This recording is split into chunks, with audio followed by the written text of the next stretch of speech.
एक सच्चा योद्धा की कहानी। ये घटना सन 1492 की है, जब कोलंबस अपनी महान यात्रा पर निकलने वाला था।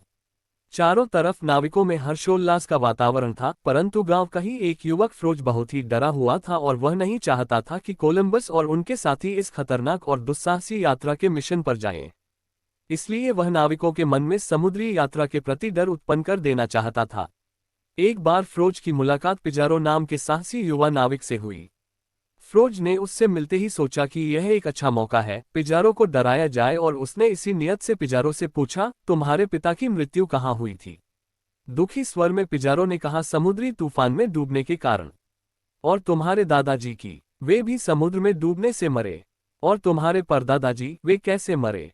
उनकी मौत भी समुद्र में डूबने से हुई थी। अफसोस जाहिर करते हुए पिजारो ने जवाब दिया। इस पर हंसकर ताना मारते हुए फ्रोज ने कहा, हद कर दिया। जब तुम्हारे सारे पूर्वज समुद्र में डूबकर मरे तो तुम क्यों मरना चाहते हो? मुझे तो तुम्हारी बुद्धि पर तरस आता है कि इतना कुछ होने के बावजूद तुम नहीं सुधरे।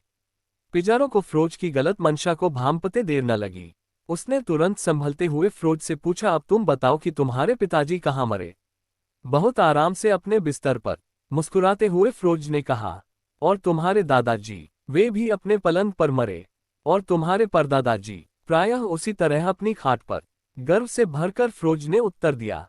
अब तंज कसते हुए पिजारो ने कहा, अच्छा, जब तुम्हारे समस्त पूर्वज बिस्तर पर ही मरे तो फिर तुम अपने बिस्तर पर जाने की मूर्खता क्यों करते हो? क्या तुम्हें डर नहीं लगता? इतना सुनते ही फ्रोज का खिला हुआ चेहरा उतर गया। पिजारो ने उसे समझाया, मेरे मित्र, इस दुनिया में कायरों के लिए कोई स्थान नहीं है।